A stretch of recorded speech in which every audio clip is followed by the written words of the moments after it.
Bem-vindos à nossa análise de hoje. Olha, a gente vai direto ao ponto para focar numa parada que é literalmente um dos maiores mistérios do comportamento humano. A gente vai ver que a diferença absoluta entre o triunfo e o fracasso, principalmente diante de adversidades extremas, está inteiramente na forma como a gente representa os eventos internamente. Ao longo desse nosso papo, nós vamos entender exatamente como esse mecanismo psicológico funciona e como ele dita os resultados na vida de qualquer pessoa. Para começar, não tem jeito melhor de quebrar velhos paradigmas do que olhar para esse contraste extremo aqui. De um lado, a gente tem o W. Mitchell. Esse cara sobreviveu a um acidente de moto terrível, teve o rosto desfigurado por queimaduras e, como se não bastasse, um acidente de avião depois deixou ele paralisado da cintura para baixo. Externamente, uma tragédia completa. Mas, adivinha? Ele ficou milionário, se candidatou a um cargo político e é alguém que irradia uma alegria absurda. Do outro lado, temos o lendário comediante John Belushi, alguém que parecia ter ganhado na loteria da vida. Rico, saudável, famoso, um sucesso estrondoso. Só que, de forma trágica, ele morreu de overdose aos 33 anos. Por fora, ele tinha o mundo aos pés dele. Por dentro, estava completamente vazio. Então vamos mergulhar nisso. Como é que duas vidas podem seguir caminhos tão opostos, ignorando totalmente as circunstâncias externas? Sabe, o senso comum sempre diz pra gente que é o ambiente e as tragédias que ditam a felicidade. Mas esses dois exemplos destroem completamente essa ideia, né? Por que será que algumas pessoas conseguem pegar as piores adversidades imagináveis e transformar isso num trampolim pro sucesso, enquanto outras, que têm literalmente todas as vantagens, acabam se sabotando? A resposta para isso, pessoal, não tá no mundo exterior, mas sim na engenharia da nossa própria mente. E o material que serve de base para essa nossa exploração vem de um texto que é um verdadeiro clássico sobre excelência humana, o livro Poder Sem Limites, do Anthony Robbins. Esse trabalho funciona quase como um manual de instruções do nosso sistema nervoso.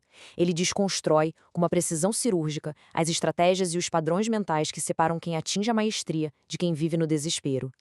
É a partir dessa fonte que a gente vai detalhar a mecânica do sucesso nos próximos minutos.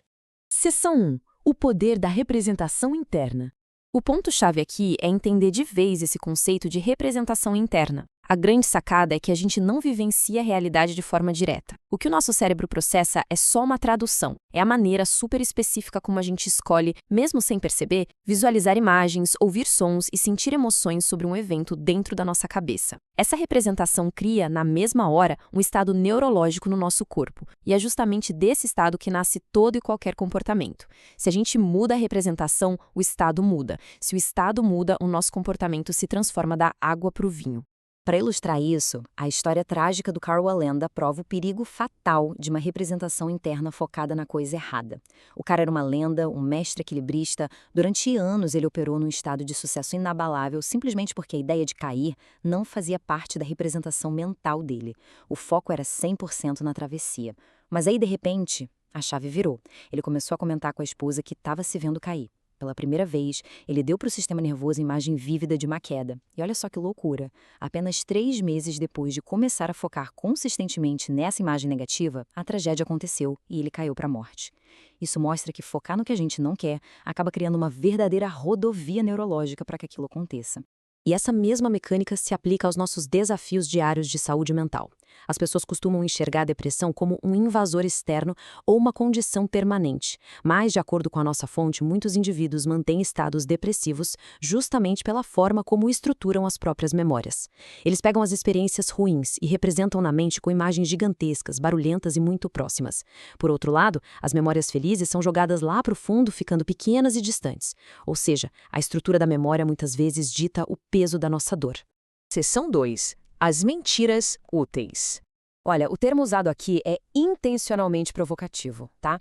Chamar uma crença de mentira é uma jogada genial para quebrar o nosso padrão normal de pensamento. Não importa nem um pouco se uma crença é uma verdade objetiva, científica ou cósmica.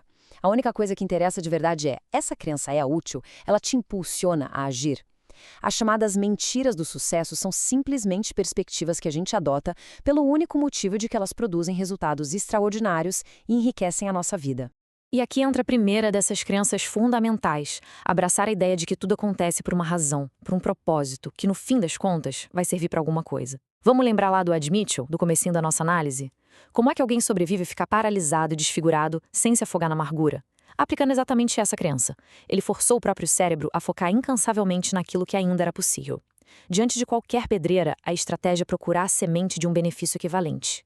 É isso que tira a pessoa do papel de vítima e coloca ela de volta no assento do motorista, no controle dos próprios recursos. Seção 3. Fracasso como feedback.